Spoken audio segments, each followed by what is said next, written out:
Good afternoon and welcome to the June 19th City of Coos Bay Parks Commission. We will go ahead with roll call.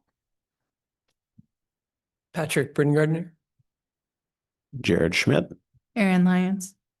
Kurt Benward. Harv Shabothi. Greg Hamlet. Christina Texcher, and Amy Edmonds, City of Coos Bay. Thank you so much.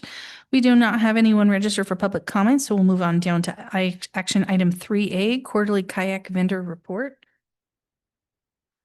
So at the November 16th, 2023 Parks Commission meeting, the commission recommended the approval and the installation of a kayak kiosk at John Toppis Park. The kiosk has been installed for quite some time, and attached is the activity analysis and the information associated with the kayak kiosk. I spoke with Adam and Jenna, the owners of the kiosk. Unfortunately, they weren't able to be here today. But they said that they've had quite a few rentals already this year on the attached spreadsheet. They say, I'm not in the industry, but they say that they've had quite a few rentals already this year and are really looking forward to this summer really picking up. So they've had 17, it looks like, transactions at that spot this year. So they said this is by far their most busy kiosk. Okay. So things are looking up for them at that site. They did pretty well last year as well.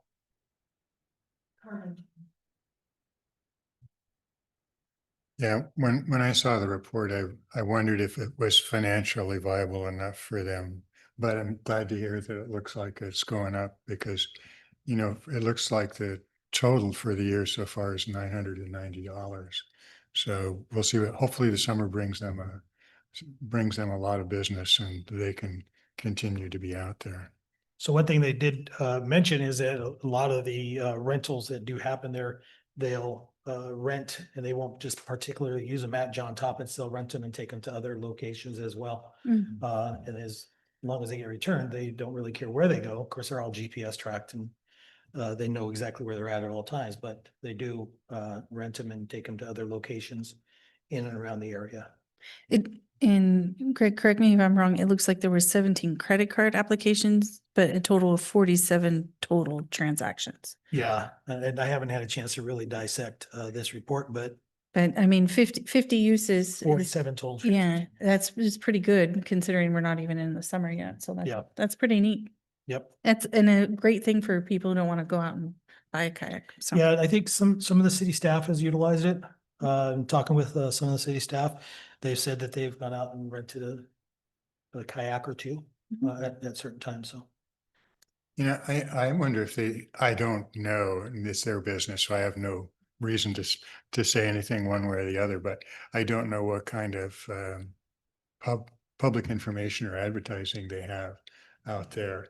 I don't know if there's stuff at the visitor center. I don't know if there's stuff at the SWAC campus, so all the students might go over there and kayak around. But I would, if they were here, we could ask them those questions because I think those kinds of things may help them a little bit. Yeah, I hadn't known anything about this until the report myself. I mean, as someone who would like to go but doesn't want to buy a kayak, I think this would be, having an advertisement would be great if they don't already. and maybe before you buy, you go try. I'll just rent. Go rent it. But that's something, Kurt, I can definitely ask what their marketing looks like. I think I think when they presented to us a while back, I think they were pretty thorough on their marketing. If Yeah. memory serves me well.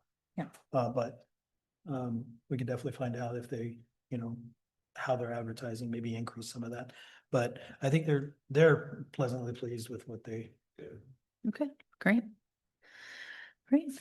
Action item 3B, OBAB update. Jim?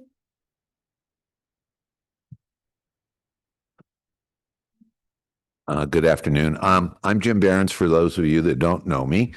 I am the current president of OBAB, Oregon Bay Area Beautification.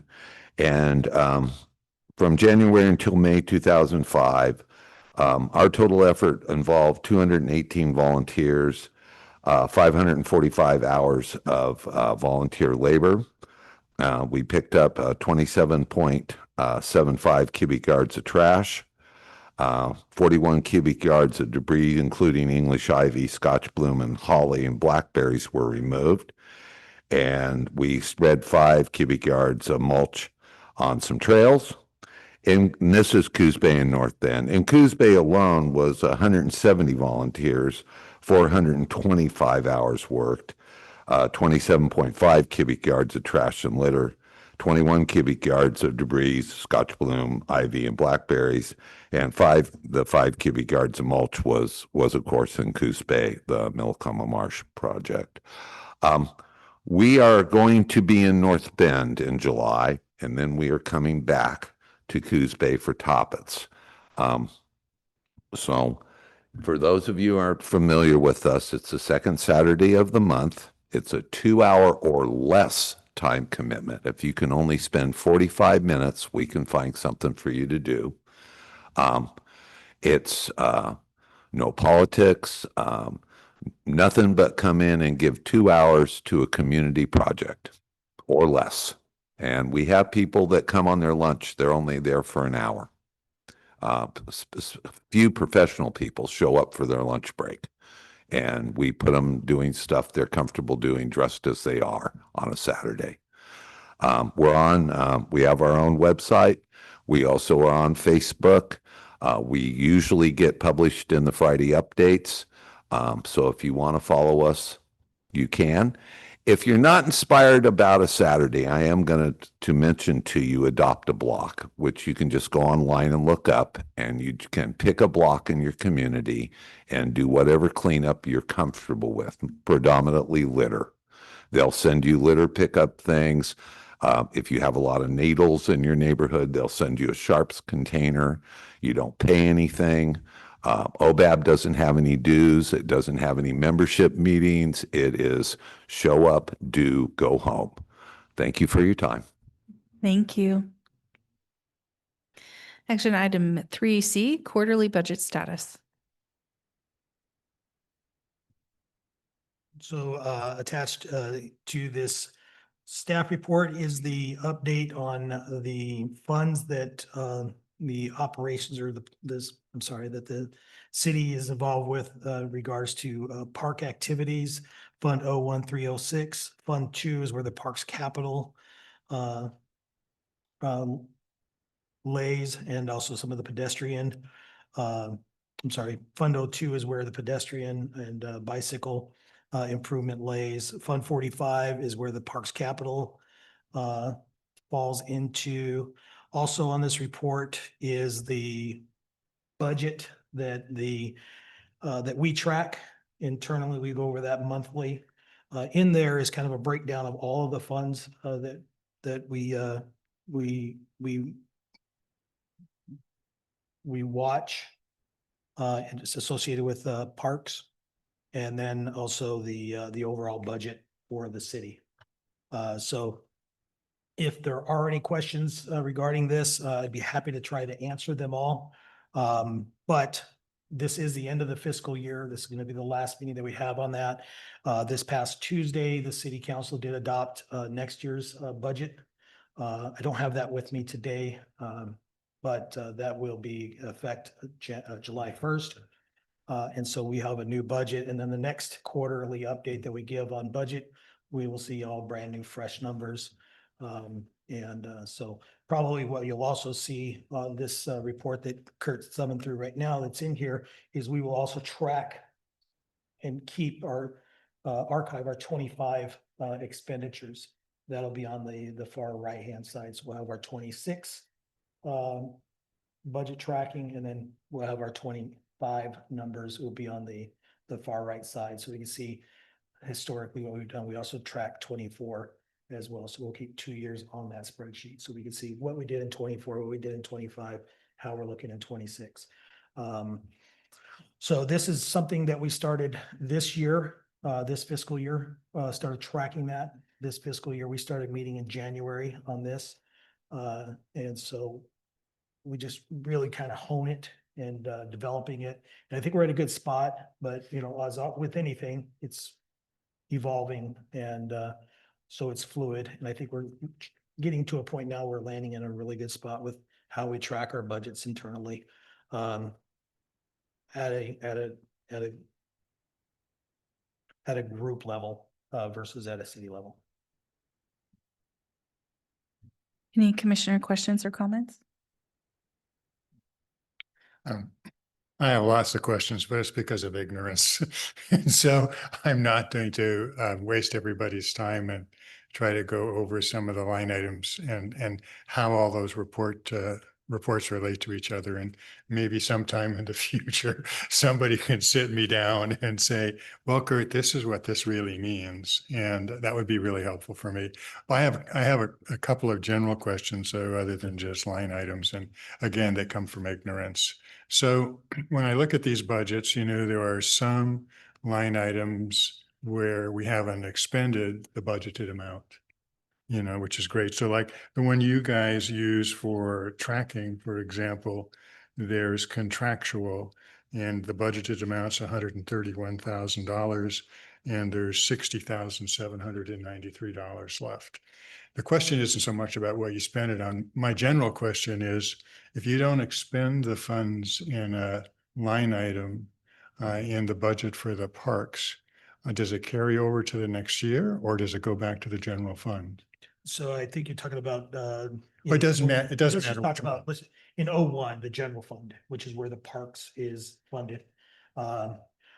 So we don't get carryover from '01. So the general fund this year, this last fiscal year 25, we had a shortfall in that fund '01. So we were asked, you watch how we're spending that dollar. So we kind of slowed down a lot of those spending. So we were really being mindful of how we spend money. And, we should really be responsible with that money, as the citizens, how we spend it. It is budgeted. Yes, it is there, or it is budgeted, but doesn't mean it's there. So we were asked, hey, don't spend it. To answer your question, carry over in Fund '01, that all goes back into the general fund and then it gets redispersed. Fun fact is, right now, we're exploring on getting parks into its own fund out of the general fund, which for us, that'll translate into, yes, it will carry over if it's in its own fund, much like Fund '02, our streets fund. We can calculate carryover for that, and we can carry those unexpended dollars, they'll carry over into next year into that same fund. If we can get that moved over into its own fund, the parks, then we can carry over those funds. Right now, those funds go back into the general fund and they get dispersed back out into PD, fire, whoever draws out of Fund '01. So to answer your question, no, it doesn't go back into the parks. But soon, hopefully, is that we will have a fund dedicated to parks that we can better track things, so we can be, better plan things and understand that we have a dedicated funding source for the parks. Right now, our funding source is general fund. And so that's our goal. Yeah, and I kind of expected that answer, to tell you the truth. And that's been my experience in a previous job that I had. But one of the things that I found is that when it happens that way, when you quote unquote lose the money that was given to you, sometimes it requires some wasteful spending towards the end of the year because everybody tries to use all the money. That was my experience where I used to work before. That's not good, but at the same token, it also kind of mandates, if there are projects that you want to do, that you really need to spend the money up front. Kind of a related question to that. So if you enter into a contract for somebody, like, let's say the prefab restrooms for Mingus Park, does it come out of the budget when it's obligated, when you sign that contract, or when you actually make the payment? So we will count those dollars as being encumbered. It'll just be, we'll pay the invoice when we get invoiced for those dollars, but we will track that as if it's been pulled out. And you see, it relates to my other question too, because I look at some of those things like construction, the line items for construction in the parks, is that if that was the reason for my question, we say it's encumbered, But if it actually doesn't get spent and counted as spent until you actually get the invoice and pay it, then it's that same sort of thing that you get into. You aren't allowed carryover. You've contracted with somebody to do it and you're kind of caught in the middle again, which I think is an unfortunate situation. So, Yeah, and in regards to that particular topic, the restrooms, so that is housed in Capital Fund 45. So those dollars, we can carry those over. And so those will just carry over into the next fiscal year. okay, cool. So once a project is encumbered, it moves into its own funding and earmarked for a So specific when we project. got that grant, we put it in that Capital Fund 45. We didn't put it into the general fund. Okay. Understanding that the general fund, if we don't spend it, it goes back into Okay. the carryover goes back into the 01. So we house that in Fund 45 as a dedicated fund for parks. Yeah, that answer, one of the questions I noticed in your working things under Fund 01, Parks, Grants and Donations, it was 0. And I know we've gotten some, so now I know where they went. Yeah. So anyways, And the goal is once we have our parks fund, then all that will go into that versus having bike and ped and this, that, and this is that. It's all in one area, which is, for me, it's much better to manage versus trying to have 5 different buckets. Having just the one bucket to manage for those would be a little bit more simple. okay, I'm gonna try to watch my time. I'll keep going a little bit Keep here. I know, we've got the streets budget because of the gas tax that's in there and the bike and ped percentage, the 1% that comes into that.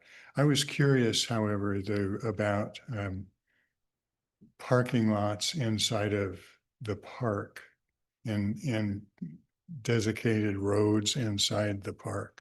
Do those come out of the park budget per se, or are they eligible for funds out of street improvement funds?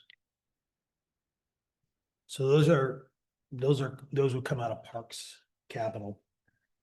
That is where those funds would come out of. Are they eligible? If they're in the right of way, if the road is in the right of way, they would be eligible for it. But those funds for those repairs would come out of parks capital. Okay, all right. And then I noticed in the general budget presentation that each department always does at budget time, the covering page, like this one's Parks Division. I noticed that it says we clean up identified transit camps on city property. Do we clean them up out of our budget for just parks property? Or if they happen to make a big mess at the library or around City Hall, does the parks budget pay for that? Typically those funds are paid for, it depends on the nature of the cleaning. I mean, if it's in the parks, yeah, the parks will do it. If we do it at the library, typically not. That would just come out of our hourly salary rate wages for Okay. whoever's doing it. If we have to, say we take some of my street staff into the park to go help clean, we don't divert park funds to pay for that staff to do that work. Okay. So yeah, we don't rearrange the funding for that staff for that day. So, and essentially that line item should exist in every department's header. Yeah, and I think in each, we have litter control or some level of street cleaning or streetscape or whatever the situation may be in O2 as well. And so we do have that line item in basically in every budget that we have is some level of cleanup that we do. Okay, and on that same page, I noticed that we provide support to the number of festivals. Blackberry Arts, Bay Area Fund, all those things, but none of those things are park property. So, but we do support them and it comes out of the park budget? We do support them and some of those funds are paid for out of the 05, out of special events, is we will bill the time associated with those to Fund 5, which is the hotel motel budget. Mhm. I'm not being critical, and the reason I ask the questions is the Parks Department's kind of the stepchild, right? And I understand police and fire are important services that the city really needs. But I just want to protect park funds as much as possible so that they don't get used by other entities in the city, because in all honesty, we don't get that much. Well, Kurt, I would have to say, I would talk bad about you at dinner table tonight if it wasn't important to you, that parks wasn't your first priority. I agree with you. The parks is sometimes a redheaded stepchild. However, I think that we're making steps in the right direction to rectify that. And we do have some provisions in our budget to pay for some of the usages of our staff and our resources that we use Mhm. from parks to help in other areas. Like in the Berea Fun Festival, we bill our staff's time to that fund. We do have like the Blackberry Arts Festival, we do bill staff's time to that fund. And so we do have those in there, but you're absolutely right. I think that the parks is definitely just, in my opinion, just as important as PD, just as important as fire. It's a resource that's necessary for our community. It's a resource that if we didn't have it, our community would go down. Our community involvement, our lifestyles, everything would just be less without our parks. And to me, it's really important that we have those, and our staff does a great job of managing those with the little bit that we have. We do a good job with it. And I know this commission supports us in that endeavor each month by coming in here. And so I hope I answered those questions. And Yeah.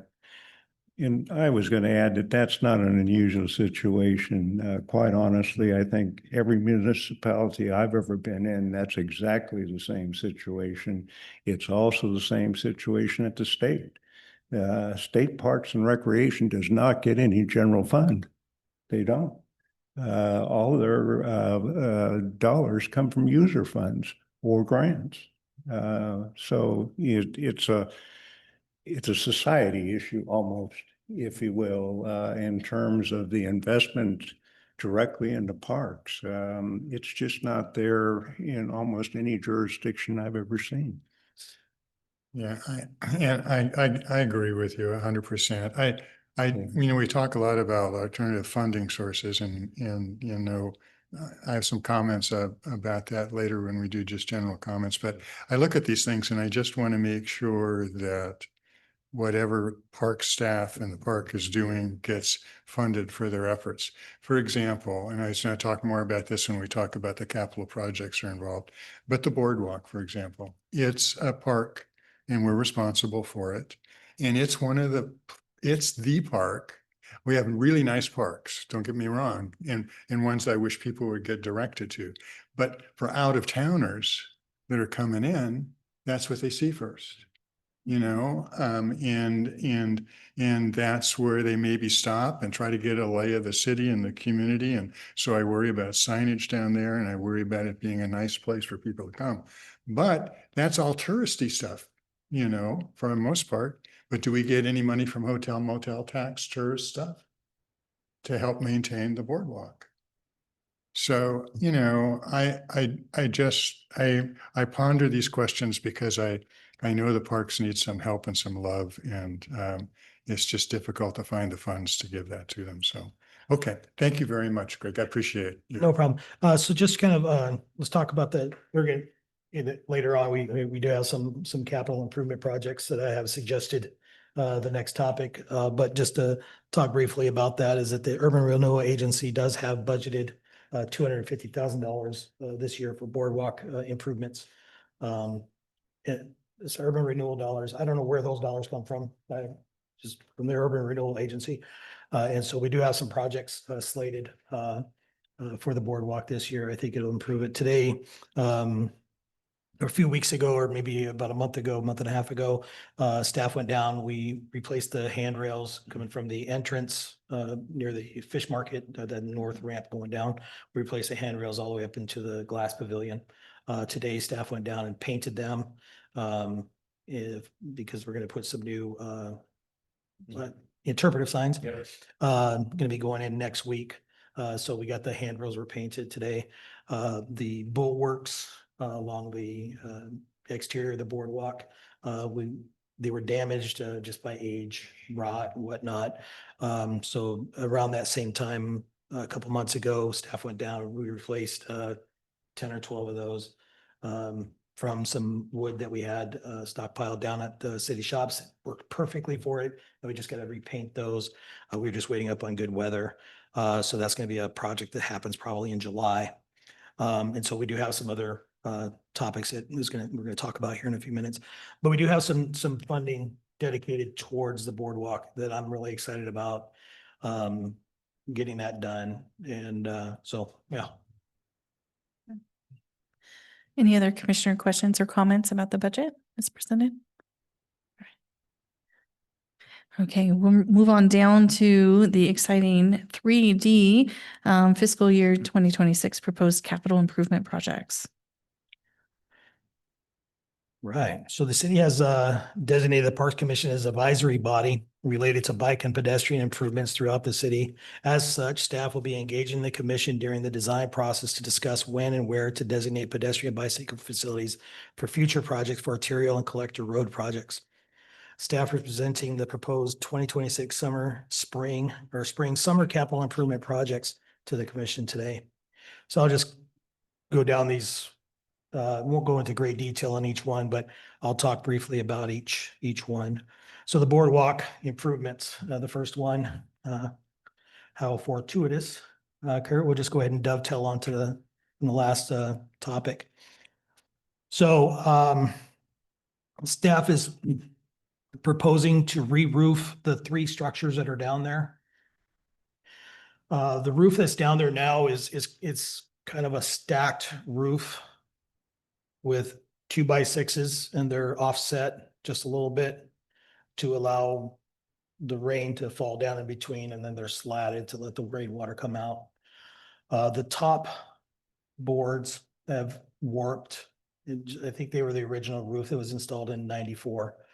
Top boards have warped, twisted. Matter of fact, I think it was 2 years ago, year and a half ago, that some of them were blown.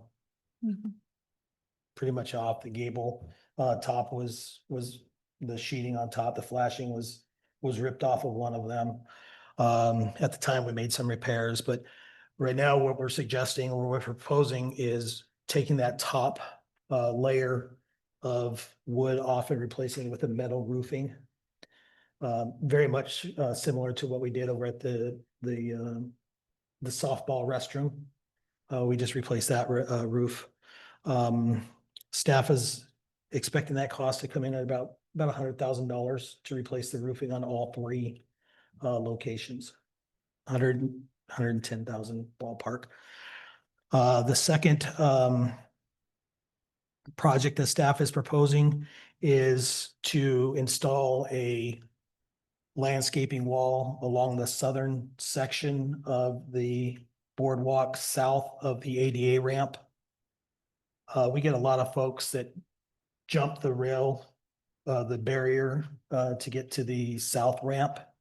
They jump the wall, they'll park on the 101, hop the barrier by the sidewalk, then traverse across the railroad tracks and climb up the hill. So we're proposing putting in a landscape wall there, and then topping that with a handrail very similar to the handrail that's at Coos Bay Village, and just matching that handrail the entire length of the boardwalk. The handrail that's down there now is kind of like a bollard type system with a plastic chain draped in between each one. It's not very effective. It's there for aesthetics, and I don't think that the aesthetics are very good anymore. I think maybe in the '90s it was premium, but Today, I think it just doesn't do what it's designed to do. And I think we can just kind of continue that handrail system that was put in down there. I think it looks tasteful. But that's the second project, what we're trying to do, what we're proposing. And then the third is in the design phase. We're still kind of even just talking about it, but I wanted to present it to you folks. Is the idea has been floated to remove the glass in the glass pavilion section there. I'm sure you guys have all been down there. It's a safe haven for the pigeons. It's a nice place for the pigeons to get away from the weather. It's also a gathering place for some of the unhoused population. The police department has spent a lot of time down there because the park that's closed from dusk till dawn. And it's no camping is allowed in there, but they're doing that. But one of the things that we worry about at a staff level is logistics of that. How do we do that? What do we do with the glass? We take it down. How do we do that? What does it look like when we're done with it? So we're toying with some ideas right now. So I'm really not sure how that's going to play out yet, but I just wanted to kind of bring that to you guys' attention. More is going to follow up on that. I don't think we're ready to make that decision yet, but I just wanted to bring that to your attention. And I don't always remember exactly our role, but shouldn't that all of that go in front of the design assistance team as well, since it's a downtown asset? All of these All topics, of, yeah, all of the boardwalk improvement that's- conversation. these will all be going through the process. Okay. And if they're not, if you want some suggestions on the glass removal and what it'll look like and things like that. But it seems like because I don't remember what we're allowed and not allowed to talk about anymore, because we used to be the design review committee and anything that happened in downtown we reviewed, but then we got some of our things taken away from us. So now since we're the design assistance team. So, but it seems like in the past, projects like this went before that committee for suggestions. Okay, that has not been talked to with me yet, Okay. so I will follow up with that on this. And even if it doesn't have to answer some of those questions and do some of that legwork for you, you might present it to the committee so that it can get some of those answers for you without you having to do as much. Thank you. So, and so the restrooms in Mingus Park would have to go before the design committee? No, it's not part of the downtown urban renewal district. Okay. Just because it's in the urban renewal district, you're saying? Yeah, well, used to be, everything came before us, absolutely everything. When we were the design review committee, now we're the design assistance team for the certified local government. But before, it used to be everything came before us. Every single project in this town came before us as one stop. Grab for political power. It's great. And I'm not saying that because I'm the chair of that committee also, but it gave a first approach, and it gave ideas and a way for other people to buy in. So before something gets all the way down the line and is done and okay, we're moving forward with this, it gives a body that provides some opinion before you get backlash at the end. Yeah, I think the only thing that from a functionality aspect of it at this point is that glass pavilion. Mm. Because there is a gap, an elevation gap between the boardwalk and the interior of that pavilion. So one thing that we're thinking is, do we leave that lower section of glass there, put a handrail on top of it and tie that in to give it strength? But, Yeah. you know, the rest of that to me is pretty easy. It's just that, how is it gonna work? Not structurally, but you know, how's it gonna function from a usership, at a usership level? You know, somebody coming to the boardwalk and they're standing there, you know, are they leaning on the glass? Is the glass gonna bow? Is it gonna, I don't want it to break, you know? So anyways, more to follow up on that section. So just a couple of quick comments about boardwalk. I mean, I'm glad these things are happening down there, and I think a metal roof is absolutely the right way to go, to tell you the truth, as far as maintenance and other stuff is concerned. So I mean, that's great. I know, was it Tom Leahy that came? You know, he had a lot of questions about the boardwalk too.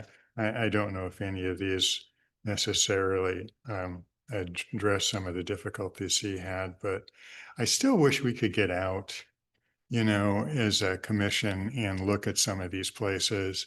And, you know, I know when we started things like the Bike Advisory Committee and the Adopt a Park thing, we got some guidance from the city attorney. And, you know, I kind of wonder if we go to a park, oh, I'm getting off topic now, but if we go to a park and we basically make no decisions, all we do is go and look and gather information, maybe ask staff a couple of questions, but we don't discuss the project. We don't make any decisions, none of that sort of jazz. I wonder if that would be okay as far as public meeting laws are concerned, because, you know, all the stuff we're talking about, it would be nice if we could all look and see what's going on with a particular park. One last thing about the boardwalk. I really do think it's a gateway to the city. I really do think it's important for drawing people into our city. I know you were talking about putting some kind of signage up there, which is great. And the more the better. Small map of the city and where the art museum is and where the library is and where the visitor center is, all those kinds of things, I think would be great and would direct people. And then once we get the intersection and the stoplight on my favorite street, just north of Interstate Bank, so it's easier for people to get. It's not going there. This goes back to Sharrows and. 29. Yeah, so just so it gets easier for people to get out there, I'll even be happier. So, The end of the boardwalk. yeah, Oh, at Yeah. the other big, not interstate. yeah, because that is part of the problem. Park. That is part of the problem, is because it really is only one access. And of course, the railroad is a problem and all the other stuff is a problem too. But, So Kurt, there is a wayfinding sign at the boardwalk. okay, good. There is a wayfinding sign there. The interpretive signs are gonna be more of the cultural signs that were down there previous. They're gonna be updated, and they're also gonna have a QR code. There's gonna be some braille down there. They're just being updated. The signs, I think they were there from the original signs. And so Did once. they were redone once, Mhm. but maybe they're a second rendition then. But yeah, we're getting the new interpretive signs. And then I think the goal is to continue to go after, what was the name of that grant? No. The grant that was received for those interpretive signs. Travel Oregon. That was from Travel Oregon. Yeah. So I think the goal is to continue to search for more grants to add more signs along the rest of the extent of the boardwalk. So I think that's the goal, but this is the starting off point. And so I was just down there today, ran into a couple from Oroville, California. They said it was a lot different than what they're used to seeing, and they thought it was beautiful and different. And so I'm like, great, thank you. They said, we're planning some big things down here. And they said, well, we wouldn't change anything. I said, we're gonna change some things. So, but no, you're absolutely right, Kurt. We do have those changes coming up. Anderson. Let's talk about Anderson. No, one more, go ahead. Just a few ideas. So as the path, as you go farther south on the path, it does get pretty dark down there. Not very inviting, and most people will turn around before too long. And then at the end of that trail, that's where people tend to kind of camp in like the railroad area. So maybe adding some like light pollution friendly lights down there would make it more inviting. Gets complicated. Yeah, so the city property is the boardwalk. The city's boardwalk terminates at the south ramp at the boardwalk. And then it turns into, we have the city property extends just a little bit beyond that. And then it turns into, there's some ODOT property, and then the rest of that is the port property. I think there's rail actually owns some property, and then it turned into port property. And so the city has an easement for the paved trail, just the Mhm. paved That's it. 2-inch Just the thick 2 inches. path is all we are responsible for maintaining through there.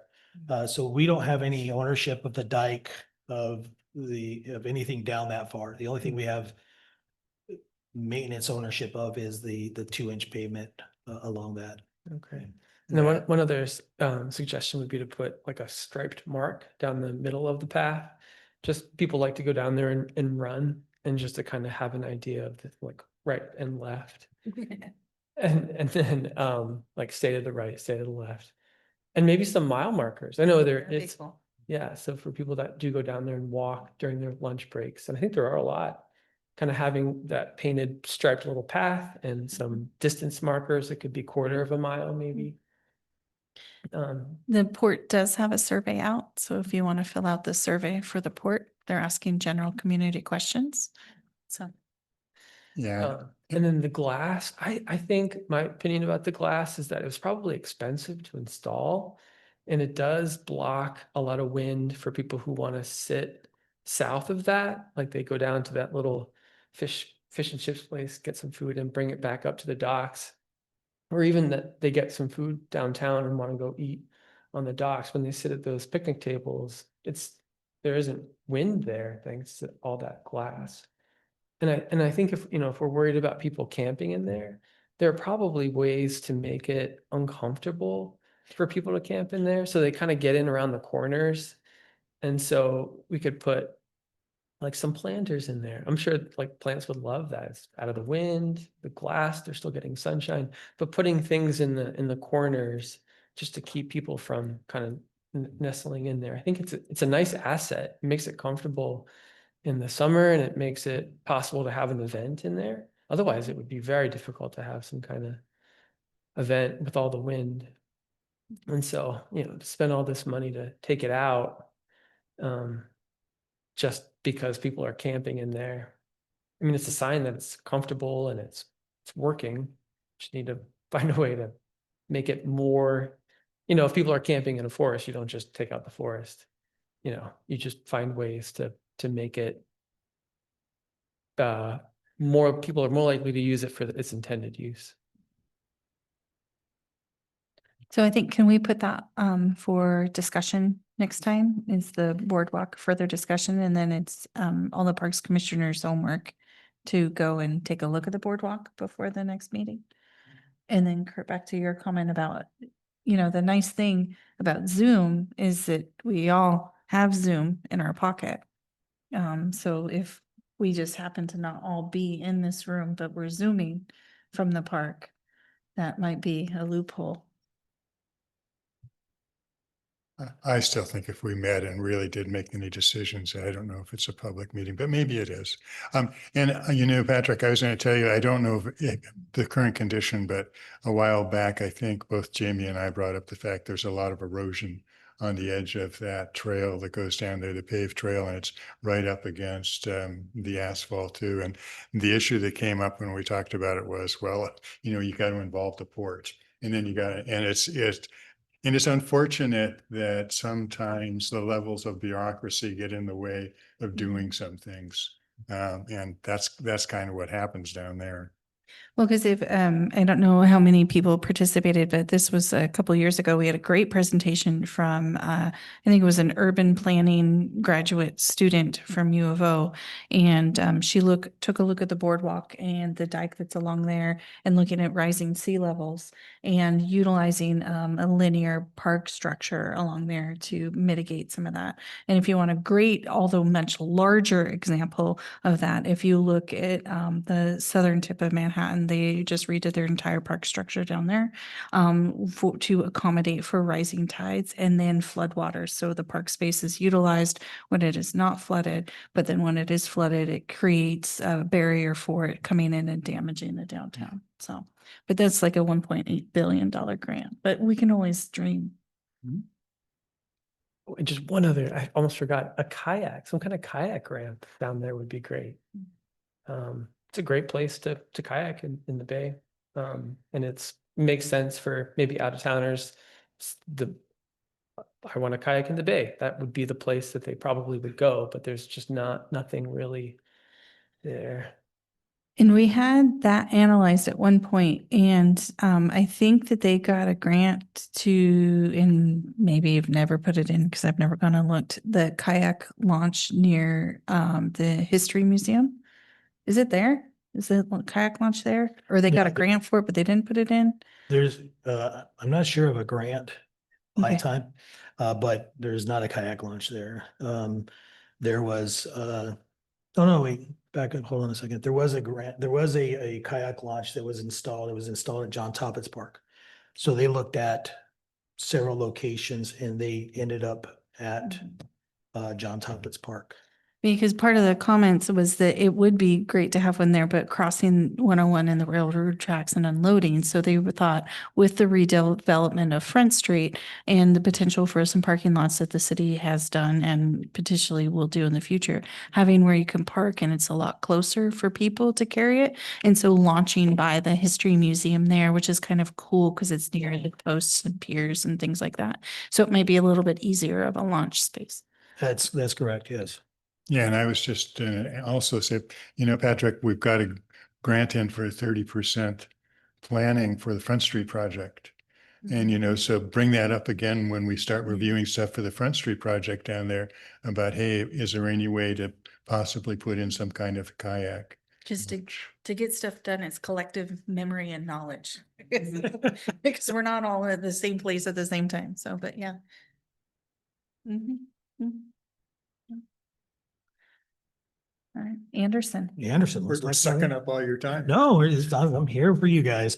So the Anderson sidewalk improvements is just that. It's a sidewalk improvement between South Fourth Street and South Third Street on the south side of the road. A couple years ago with the Fourth Street project that came through town, they improved a ADA ramp on the southeast corner of Fourth Street and Anderson. Fourth Street and Anderson, and this improvement will just continue the sidewalk improvements towards Third Street. And so that's the project there to replace 3 trees, some new tree grates, and replace that sidewalk there. Have you been in communication with that building owner on what they may or may not need to do to that building? Since that is currently not occupiable, they're not going to damage our incredibly expensive sidewalk that we put in. I have 'Cause they're gonna no fix it. communication with them Okay, yet. We will, once we get the go ahead to go forward with this project, I'll reach out to all the property owners to let them know what we're doing. okay, just given that the city did step in and tag that building, Mhm. it might, if they're going to do something substantial, we don't want them to do it a week after we just put in a brand new sidewalk. Absolutely.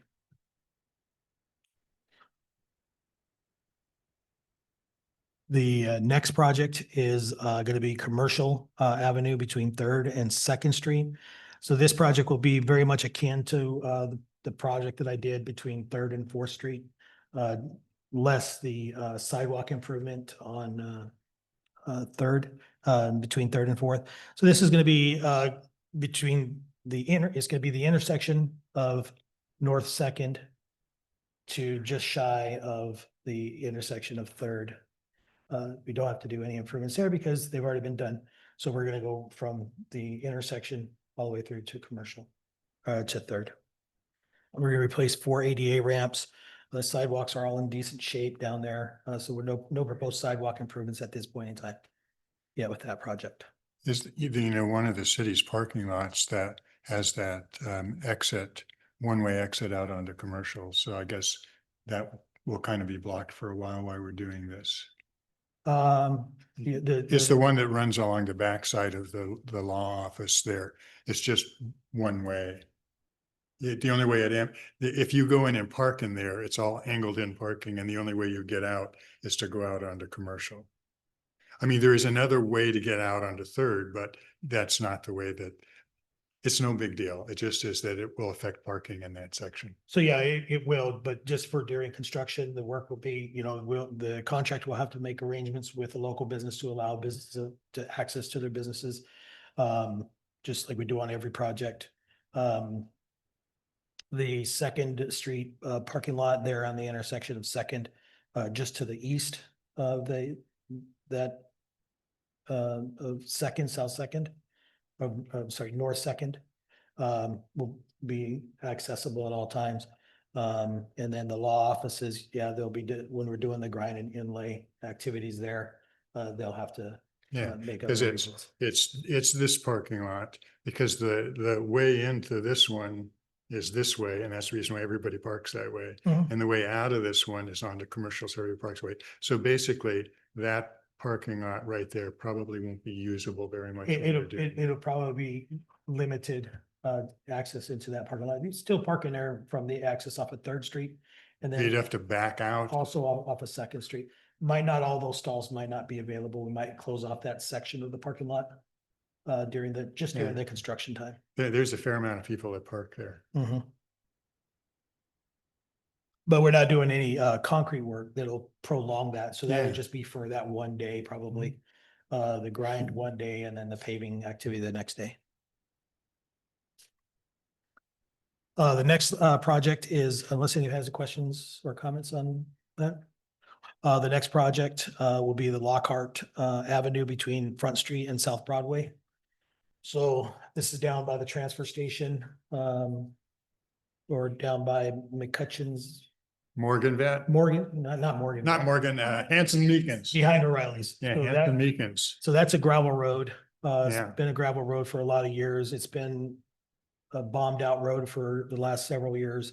It's been beat up pretty badly. So we have 100% design already done for that project. We just want to take it to completion this next year. We actually, I think we brought this, I don't know if I brought this to this body last year when we first talked about it, but we did take it to council last year, last summer, for approval. But I just want to let you know, we're not proposing any bike lanes or anything on this road because it is a gravel road. Eventually someday, if we can ever pave it, you will be fully improved, to include the sidewalks and everything like that. But right now, we're just trying to mitigate the drainage down there. It's pretty flat. I think the highest elevation down there is below the actual floodplain level of 10.8 feet. Yeah. And so this road floods out every year. We do have some tide gates that, when we do have a king tide, this road will flood, period. And so, one of the things we're gonna also do is we're gonna install some bioswales or some rain gardens along this northern edge. We're gonna super this road. So we're gonna get all the drainage to one side. And also we're gonna limit the way the transfer trucks travel or traverse through there. We have an agreement with the waste company that they're gonna utilize just the right of way and not just go willy-nilly wherever they like. That they're actively doing now, so I was laughing, only with all that flooding, we probably need an Oklahoma engineer. probably. You guys hired one right here. That's my idea. I was, and I did say Morgan, I meant to say Hanson Meekins. I will tell you that, when I take my pets and I sit in the car in their parking lot, the trucks go up and down that baby and tear up that road, as well as, if you have your window open, so you and the pet don't die from heat exhaustion, you get covered in dust. So, yeah. Yeah, or in the wintertime, you don't get splashed with water. So that's a goal is to get that road done. And then finally, the last project is we are going to grind and inlay the travel paths of Newmark, the road wearing surface, the vehicle wearing surface between Leclerc and the eastern boundary of the Urban Renewal Agency. So this is going to stay just in the travel areas of the vehicles. This road already does have bike lanes on either side of the road. They measure 6 feet wide. So we're just going to do just a grind and inlay of the travel paths on that road. Okay. I'm talking too much. I apologize again, Ariana. It's a lot of people use Leclerc to come out into that intersection, both to go to the west and the east, but a lot to the east. And this has nothing at all to do with your grinding project. So again, I'm wasting time, but I do know a lot of people go on Leclerc Street, turn, and then want to go into that back road into Swauk that goes past the residential things. And it is a pain because people try to get into the turning lane to turn onto Leclerc, while the other people are trying to get in the turning lane to get into Swauk. And there isn't anything to do about that. It's just a personal complaint. But one of these days, when we get the bike lane all the way from Empire to downtown Coos Bay, the rest of Ocean Boulevard, where it's 4 lane down to 3 lanes and bike lanes, that will be a really great way for people to use Leclerc to get to the campus. And so anyway, so I'm glad you're doing. It's a little bit of a bottleneck. I have seen someone pull out of Weimar, stay in the center lane all the way to this light, over the speed bumps, over the concrete medians, over everything. Well, Huh. don't know what to tell you. I was on the phone with PD at the time, Yeah, so. they must be from California. So down below there, I have the budget implications. And so I was going to ask a question, if it pleases the commission, approve or not, the staff's recommended approach to the proposed fiscal year 2026 capital improvement projects. Staff will then present the commission's recommendation to council for consideration. That is my question. Do you need a motion? I do. Yeah, I would move that we accept staff's recommendation for the capital improvement projects on Boardwalk, Anderson, Commercial, Lockhart, and Newmark. I second. I have a first and second. Any further discussion? All those in favor say aye or raise your hand. Aye. Any opposed? Motion carries.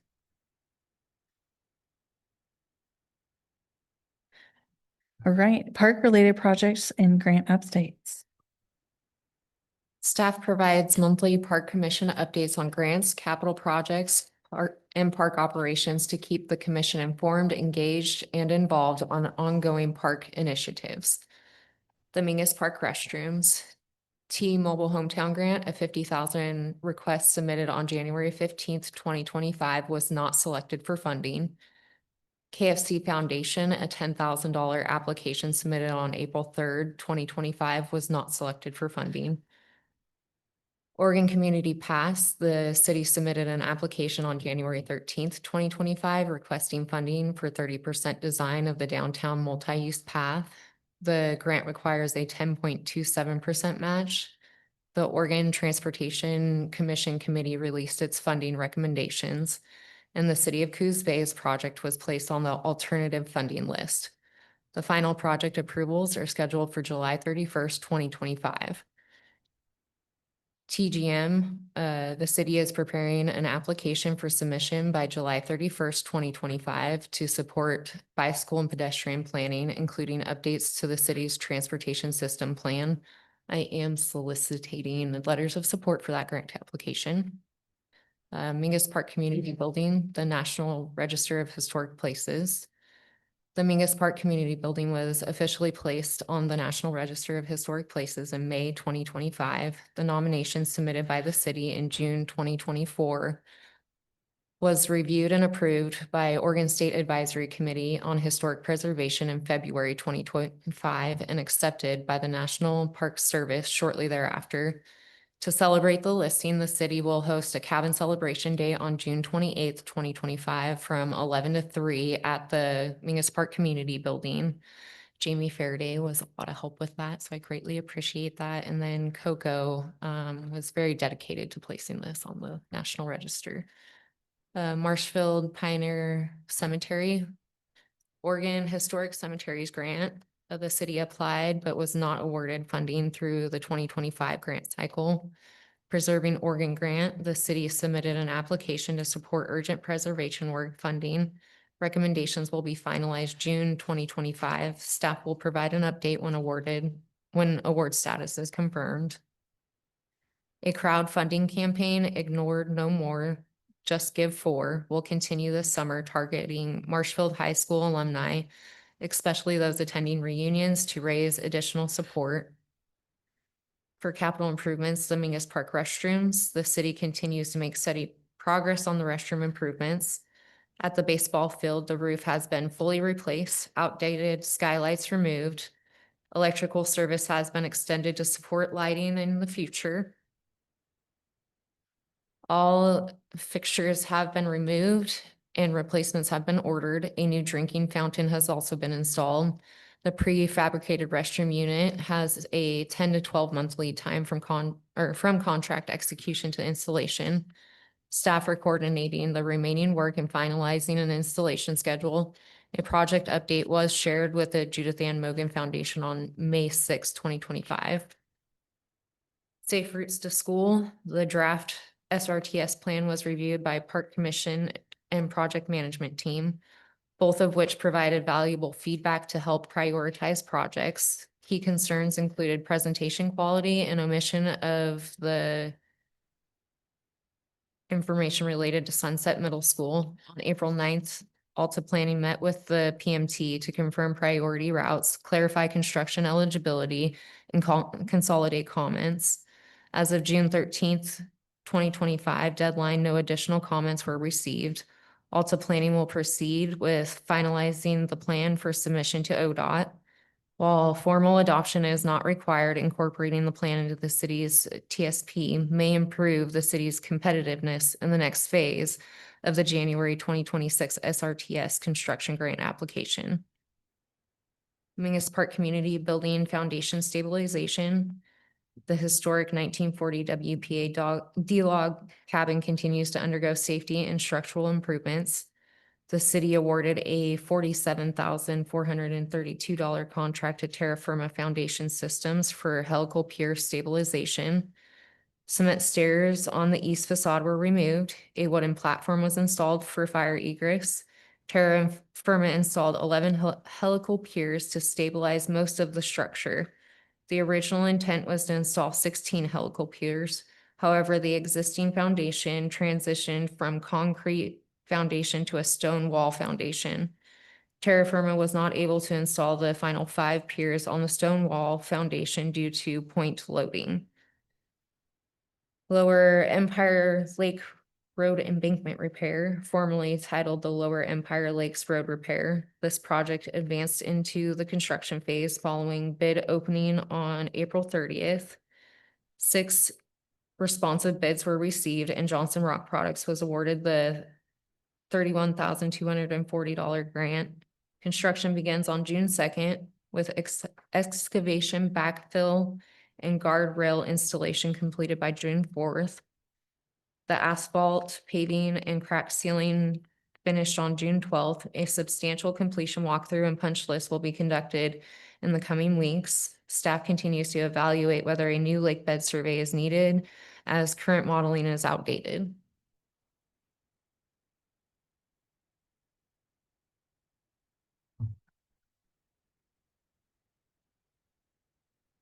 Sure. A comment and a question, and I know it was on the city's agenda, I think, on Tuesday. I want to thank staff for being proactive about getting a grant for a citywide pedestrian and bike plan, because it's kind of been a goal of this commission to update that, and it's kind of held us up on doing some other things. So thank you very much for carrying that forward. And I hope we get the grant because I think it's really, really important. The question is ignorance again. The Lower Empire Lake embankment repair. What's a lake bed survey? Let's see.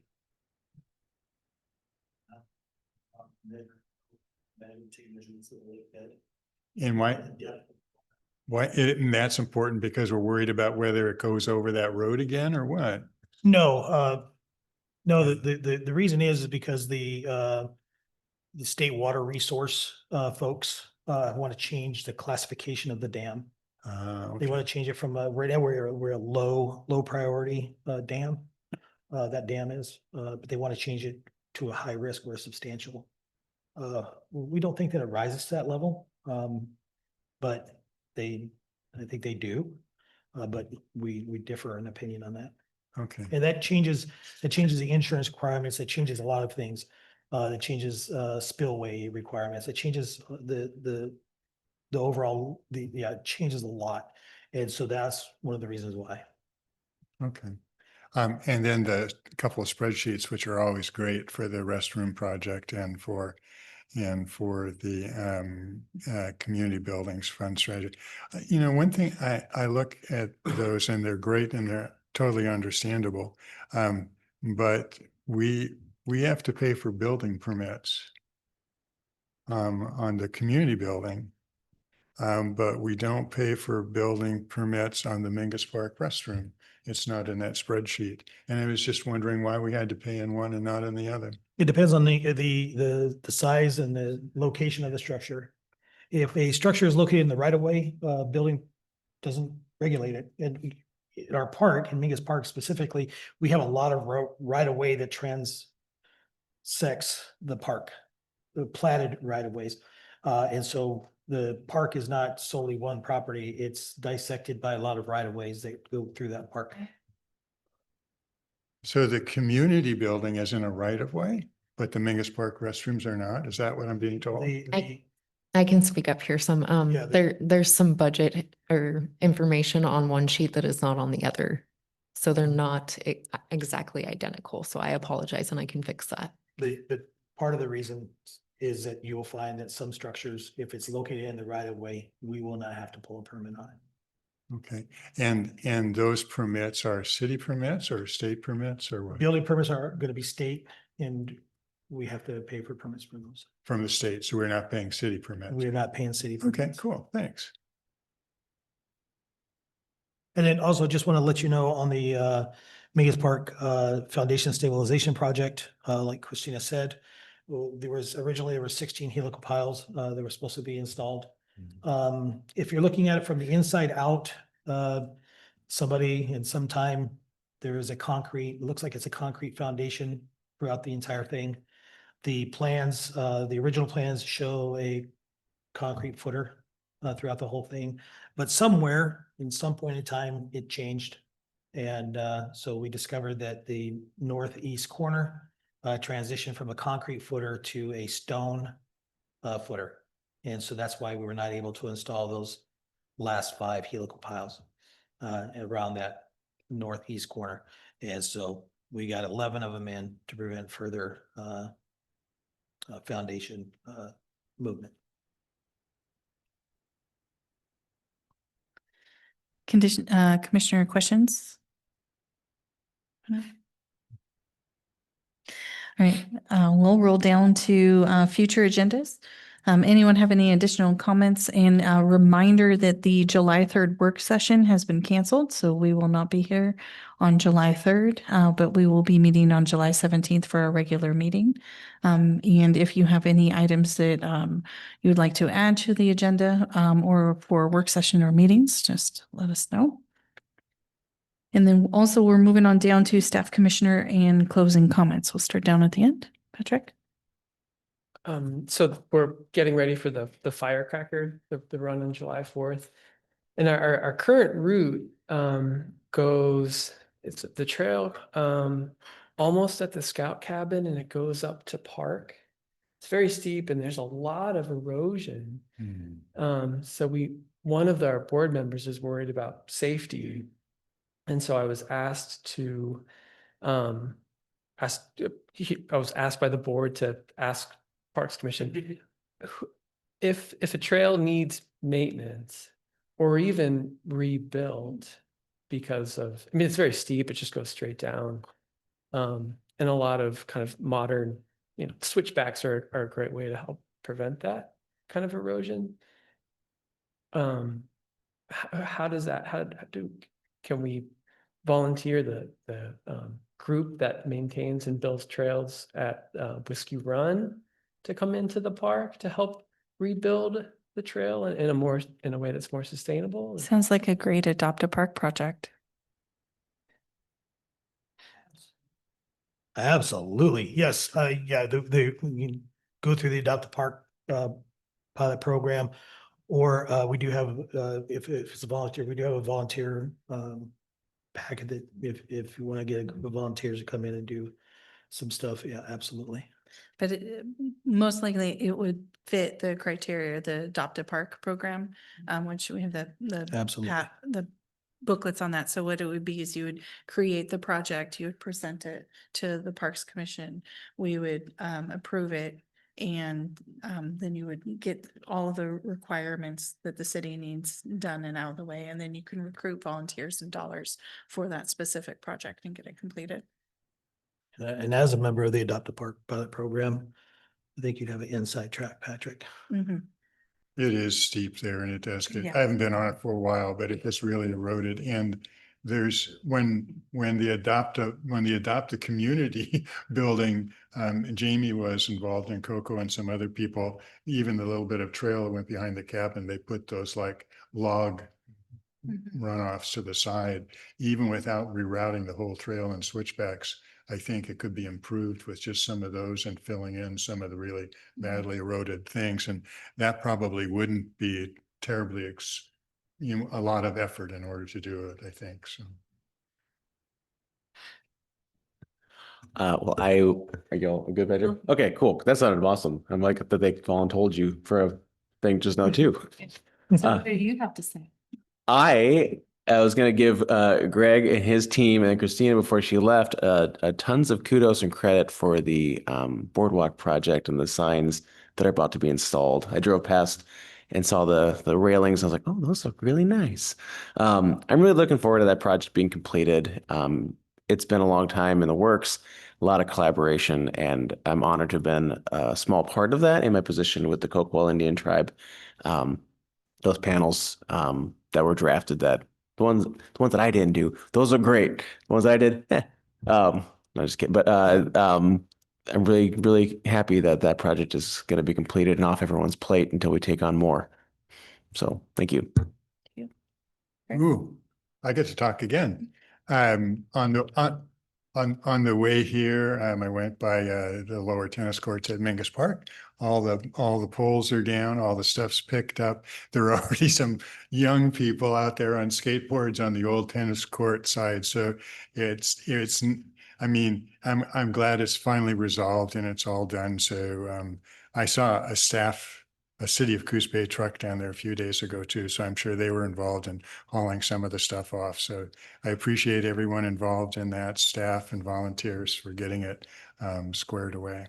When I applied to be on the Parks Commission and I was first selected, I went around and visited every park because I figured that was probably something I ought to do. When I was over in East Side, the one that kind of dips down below the fire station there, I thought, man, nobody's ever going to use this baby. I walked with some friends on the track below Millicoma. And coming home from there the other day when school was still in session, I had to stop at the crosswalk because a teacher was taking her entire classes down to the East Side Park. It's used a lot. So it's changed my whole view. I've had this idea about prioritizing parks. If we have only so much money, which one should we spend the money on? And Eastside has moved up my list. And that I think it's a really important park because of that. It was really nice to see. And the kids all waved at me from the crosswalk. I know Ariane was nice enough to send out an email about the foundation and I responded to that. The only other responses that I saw, and maybe it's because they went to the city email, I don't look there that much, was from Coco that she wasn't available. And then Cricket had sent something about, another foundation thing that we could all check out. I still hope we can get that on board. I hope we can get some non-Parks Commission people energetic about it and we can do that. So I hope it doesn't go by the wayside. So. Thank you. Harv? Yeah, real quickly, disappointed, Jim, like you, that we weren't able to do the cleanup downtown. And I hope someday in your schedule, we can get to it. It needs the work for sure. As far as the 4th of July, we are still moving forward with that event on the 4th. To be honest, the response so far in terms of people who want to participate has not been great. Most organizations run into volunteers. Just getting people to volunteer in the 4th is hard. But we will have, I think the fire department folks will be down with their fish tank. The Boy Scouts will be there with the food as usual. We will have the cabin, the firecracker run coming up as well. So a lot of activity going on in the 4th. It will be a little bit small, but hopefully all family oriented, and we'll see a lot of people down there. Thanks so much. Greg? Yeah, so just to kind of follow up on a couple things is the skateboard park did open up. It opened up yesterday. Tristan Reiser did 99.9% of the work down there. He really bulldogged that last weekend. Staff did a little bit of work, nothing compared to what he did over this past weekend. We went down on Monday and walked the site, took a note of a couple items. He said that he would go down there and do that the following day. I told him, no, we'll just take care of it. And so we did do that yesterday. So we were able to get that those final touches put together and open up the park last night. So we still have a little bit more work to do down there. There was some graffiti on the inside that staff was able to take care of yesterday as well. But we do have a little bit more work to do down there, not pertaining to the surface, just some other work that needs to happen, some work on the gate and whatnot. But Tristan was very instrumental in getting that done. He was very passionate for it. So can't say enough about the work that he did down there. Thank you for the compliments on the handrail down there. We're excited to get that done as well. So yeah, we got a lot of stuff happening. We got a lot of plans for this next year. We're very excited about the potential of having a separated dedicated fund for parks. It's really going to open up a lot of doors for us at a staff level to get things done. We have a very dedicated staff that is really looking forward to making that positive impact. So thank you, everybody. We also did get up about the upper tennis courts. We are ordering a new pipe and everything to get that net replaced. I still don't know why somebody would take it, but they did. And then also we're looking at the drainage pattern on the northeast corner. Somebody went up there and started digging around. I'm not sure if I was going to ask Carmen, but he wasn't online. But somebody started digging and we took a closer look, and there is a drain pipe that comes out through there, but that drain pipe is little spits to compare to what's happening off the hillside. So that hillside is draining pretty heavy into that corner. And so we're going to have to come up with a bigger plan to attack that water than just a drainage ditch around. There's a lot of grass. You can see it's really tall. So it's getting watered pretty well. Yeah. So there's some issues there that I don't think that we're going to stop, but we just got to try to contain it. So more to follow up on that. But we should working on a plan to get that addressed. So anyways, we got a lot of positive things we're looking forward to next fiscal year. So anyways, beyond that, thank you, everybody. Tristan's pretty phenomenal. When Yeah. he came in to turn in the keys for the skate park, he was talking to me about the foundation that he created and that he would be interested in. There is still money there. He would be interested in donating that for the park foundation. So I Great. suggest you guys get with it. Awesome. Thank you so much. I want to thank everybody for coming in today and remind everybody that this Saturday is National Skate Day. So if you want to risk it, get on a skateboard on Saturday. If not, then go down in Champion Skate Sports. And then also, again, another reminder that the following Saturday, the 28th, is the Mingus Park Community Building is open. So if you have not had a chance to check out the inside of that, please do so. I hope everybody has a safe and happy 4th, and I look forward to seeing everyone in July.